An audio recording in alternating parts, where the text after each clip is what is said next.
গোড়াতেই একটা বিধিবদ্ধ সতর্কীকরণ দিয়ে শুরু করি। দেখুন, কোনো আদালত কি রায় দেবে শেষ পর্যন্ত তা নিয়ে ভবিষ্যৎবাণী করাটা আমার কাজ নয়, আমি সে কাজ করছিও না। ইনফ্যাক্ট আমার সে ধৃষ্টতাও নেই, আর আমাকে দেখলেই যতটা বোকা মনে হয় আসলে আমি ততটা বোকাও বোধহয় নই। সুতরাং প্রথমেই মাথা থেকে এটা বার করে দিন যে আমার থাম্বনেল দেখে যদি আপনাদের মনে হয় যে আমি I am trying to predict what is going to B the outcome, তাহলে কিন্তু আপনারা চূড়ান্ত ভুল ব্যাখ্যা করবেন। তবুও আমি এই ধরনের একটা থাম্বনেইলের হেডিং দিয়েছি কেন? তার একটাই কারণ, সেটা হচ্ছে দেখুন, পশ্চিমবঙ্গ সংক্রান্ত সব মামলা, সেটা আজকের আইপ্যাক বলে নয়, গত 5 বছর 6 বছর ধরে যত মামলা সুপ্রিম কোর্ট অথবা হাইকোর্টে হয় যেগুলো ইম্পর্টেন্ট, তার প্রত্যেকটা আমি প্রায় সর্বক্ষণ ভার্চুয়ালি দেখে থাকি।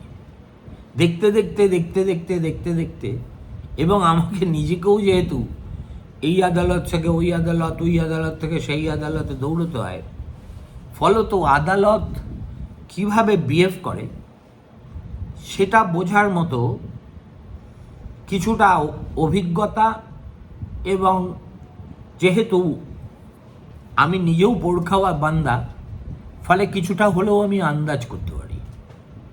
সেই অনুমান থেকেই আমি একথা বলতে চাই যে গত দুটো শুনানিতে মমতা বন্দ্যোপাধ্যায় এবং তার নিয়োগ করা এত বড় বড় তাবড় আপিল, তারপর উকিল দুদিন ধরে লাগাতার আর্গু করে যাওয়ার পরেও আজকে দিনের শেষে আমার মনে হলো না এত কথা বলা সত্ত্বেও তাদের উদ্দেশ্য খুব একটা সাধিত হয়েছে।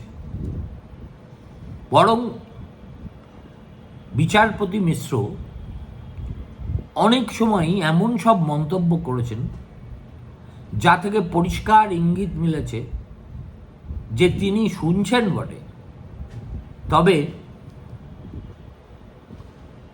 কানের ভিতর দিয়া মরমে বসা এক জিনিস, আর কানের ভিতর দিয়ে আরেক কানে জমা হওয়া আরেক জিনিস।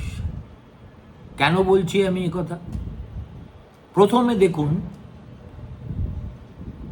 এই তৃণমূল দল এবং রাজ্য সরকারের পক্ষ থেকে প্রথম দিন শাম দিওয়ান প্রায় পুরোটা সময় নিয়ে নিলেন কেন ইডির এই ধরনের মামলা আর্টিকেল 32-তে সুপ্রিম কোর্টে করার অধিকার নেই, because it is not a body corporate and therefore not a juridical body, সুতরাং তাদের অধিকারই নেই।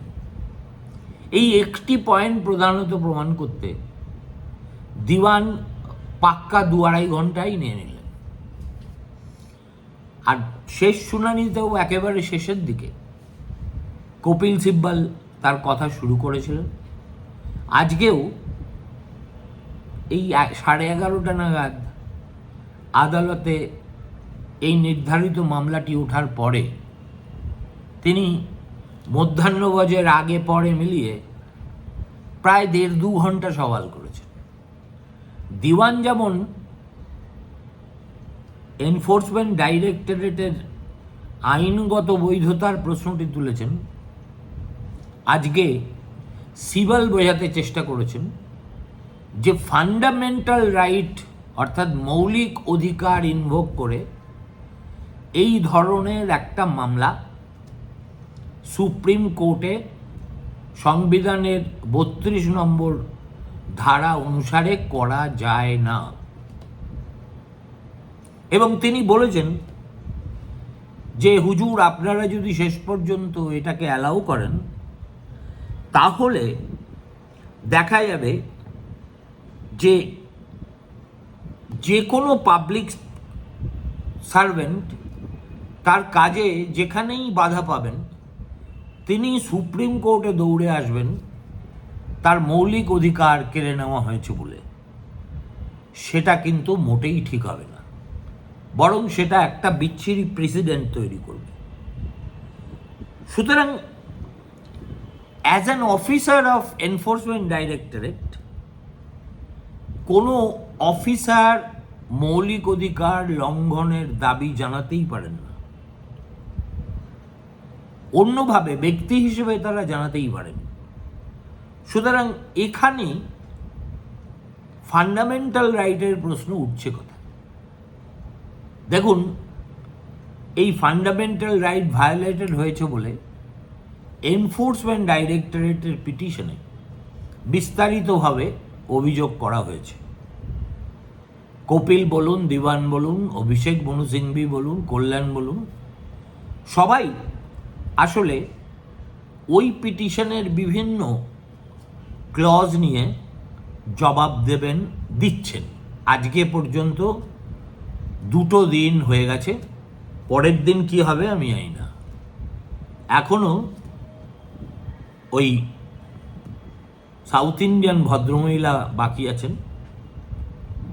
পরের দিন তিনিও আবার মামলা শুরু হওয়ার সঙ্গে সঙ্গে উঠে দাঁড়িয়ে তার জ্ঞানগর্ভ ভাষণ শোনাবেন কিনা সেটা আগে থেকে আমার পক্ষে বলা সম্ভব না। সিবাল বলছেন এরা কারা? এরা হচ্ছে they have been appointed by central government, মানে ইডি অফিসিয়ালস। এমনকি এদের যিনি ডাইরেক্টর, তারও ডাইরেক্টরের ক্যাপাসিটিতে কোনো মৌলিক অধিকার নেই। সুতরাং এখানে যারা অ্যাগ্রিভ পার্টি তারা সুপ্রিম কোর্টে আর্টিকেল 32 অথবা হাইকোর্টে আর্টিকেল 226-এর আওতায় কোনো মামলা করতেই পারেন না। হ্যাঁ, ব্যক্তিবিশেষ অবশ্যই করতে পারেন, তবে সেটাও সংবিধানের 32 অনুচ্ছেদ অনুযায়ী নয়, 221 নম্বর বিএনএস অর্থাৎ ভারতীয় ন্যায় সংহিতার ধারার আওতায়। তখন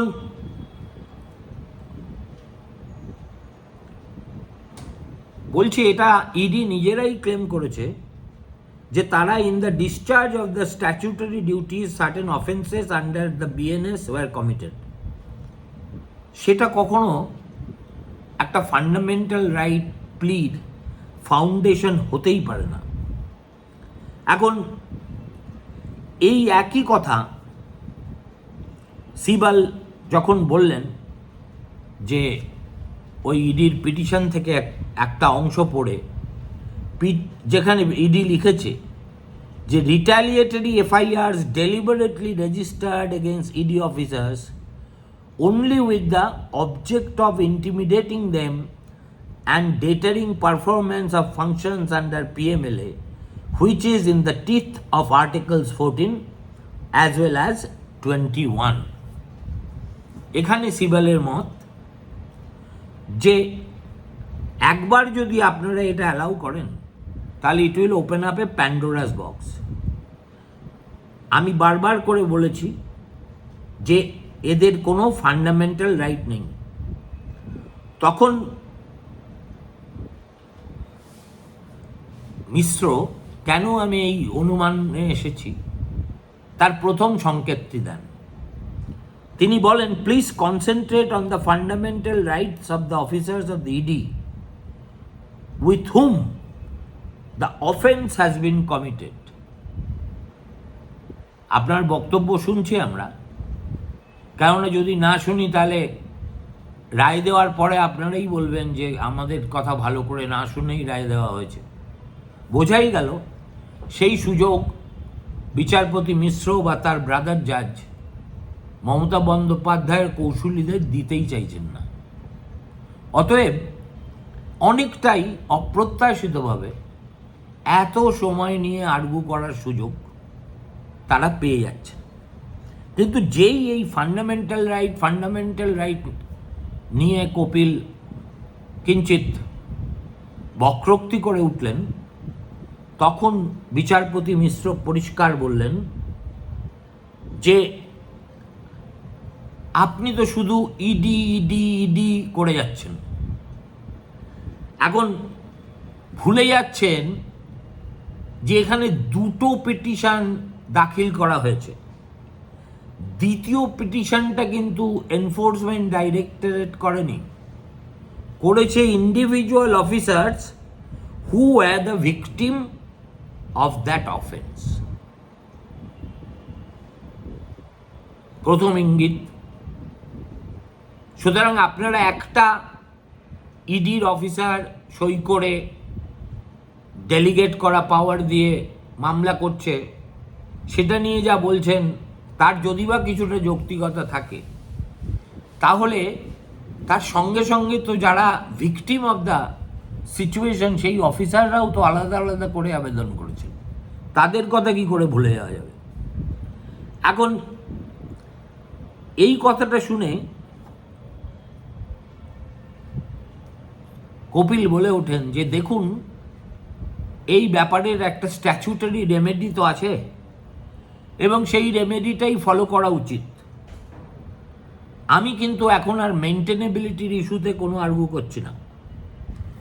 তর্কের খাতিরে যদি ধরেই নিই যে একটা অফেন্স সত্যিই সেদিনকে কমিটেড হয়েছিল within the jurisdiction of a particular police station in a particular state, then the investigation has to be done by the state, even if there is a violation of fundamental right.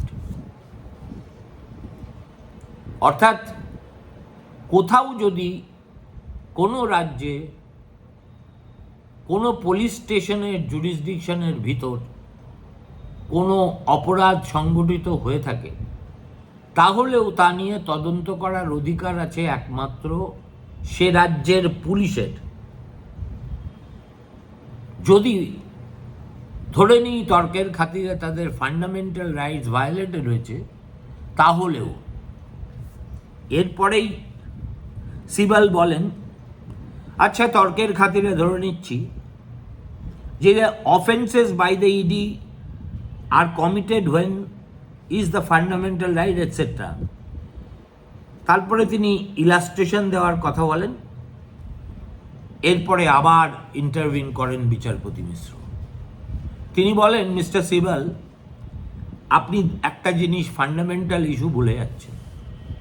সেটা হলো, এটা হচ্ছে দুটো সম্পূর্ণ আলাদা offence, দুটো আলাদা।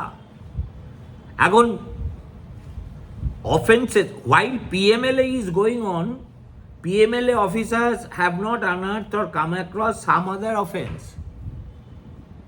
The present offenses are committed by some other persons against PMLA investigators.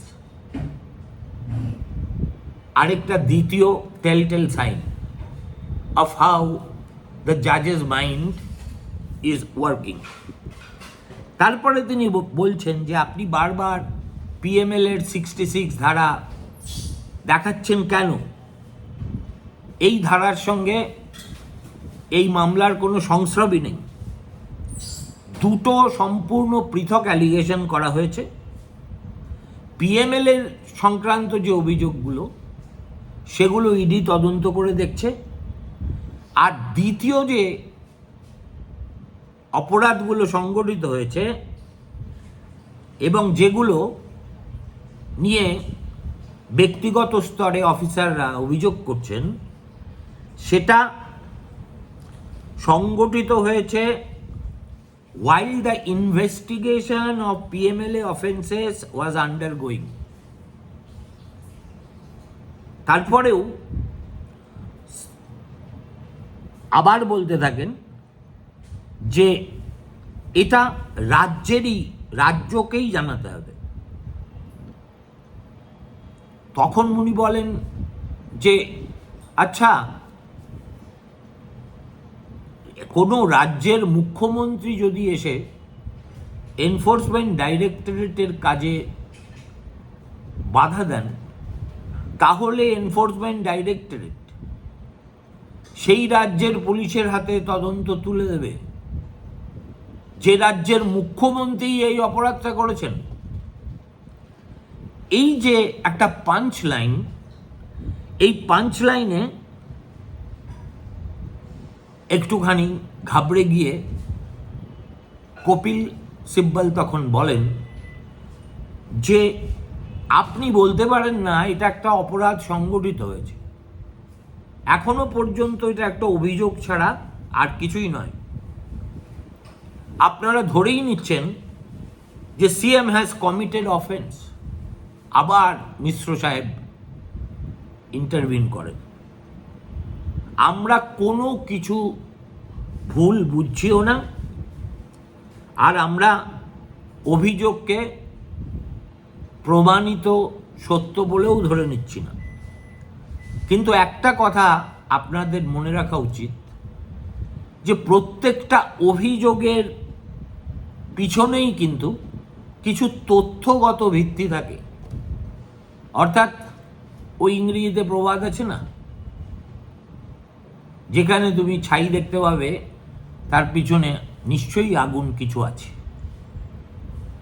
অভিযোগ আর তথ্যের মধ্যে এইরকমই একটা সম্পর্ক। If there are no facts there is no need to be investigated, এটা মিশ্রর বক্তব্য। That is what they are praying for CBI to investigate. এবং তখনই তিনি ডিটেলে যেটা বলেন, the CM barges into an ED investigation and your idea of remedy for the ED is to go to the state government which is headed by the CM and inform them about it and seek remedy. This was too much for Kopil to digest. তারপরেও তিনি বলছেন যে ED বলছে এই কেসটা রাজ্য police নাকি investigate করতেই পারে না, কিন্তু আমাদের এই সুপ্রিম কোর্টেরই অনেক জাজমেন্ট আছে যেখানে পরিষ্কার বলা হয়েছে কোনো রাজ্যে সংগঠিত অপরাধ সেই রাজ্যেরই পুলিশ করবে। এবং তার মানে তাদের সামনে একটা বিকল্প রাস্তা ছিল, সেই রাস্তায় না গিয়ে তারা আর্টিকেল 32 ইত্যাদি করেছে। এখন আবার সেই 31 এক্ষেত্রে ব্যবহার করা যায় কি যায় না, প্রধানত এই নিয়েই আজকে ঘ্যাস্তা ক্যাচাং হয়েছে পুরো সময় জুড়ে। কিন্তু কপিল সিব্বলকে মাঝে মাঝেই বিচারপতি মিশ্র যে পয়েন্টগুলো জিজ্ঞেস করেছেন, কখনো ঝাঁঝালোভাবে, কখনো কিঞ্চিত মোলায়েমভাবে, এবং তারপরে যেভাবে তিনি কল্যাণ বন্দ্যোপাধ্যায়কে আপনার কথা শুনছি আর হাসছি একথা বলে কার্যত দুচ্ছাই করে দিয়েছেন। এবং গতকালও গত শুনানিতেও যেভাবে শ্যামদিবানের ক্ষেত্রে টুকটাক মন্তব্য আমরা শুনেছিলাম, আজকে দ্বিতীয় দিনে সারাক্ষণ আমাদের রাজ্য সরকার এবং তৃণমূল দল আর্গু করে গেলেও দুজন বিচারপতির একজনও কনভিন্সড হয়েছে বলে আমার মনে হয়নি। আমি যতক্ষণ এই মামলার শুনানিটা হয়েছে, মধ্যাহ্ন ভোজনের আগে এবং পরে পুরোটা শুনেছি, আগের দিনও পুরোটা শুনেছিলাম। অতএব হতে পারে পরের দিনও আবার আরেকজন রাজ্যের হয়ে সওয়াল করতে পারেন, তিনিও অনেক সময় নিতে পারেন। তারপরে হয়তো পালা আসবে তুষার মেহতার এবং অ্যাডিশনাল সলিসিটর জেনারেল। কিন্তু এই মামলার নিষ্পত্তি হতেই হবে এবং হবেই, এবং যেদিন হবে সেটা হচ্ছে, if morning shows the day, for Didi the day appears to be very very cloudy. নমস্কার, ভালো থাকবেন।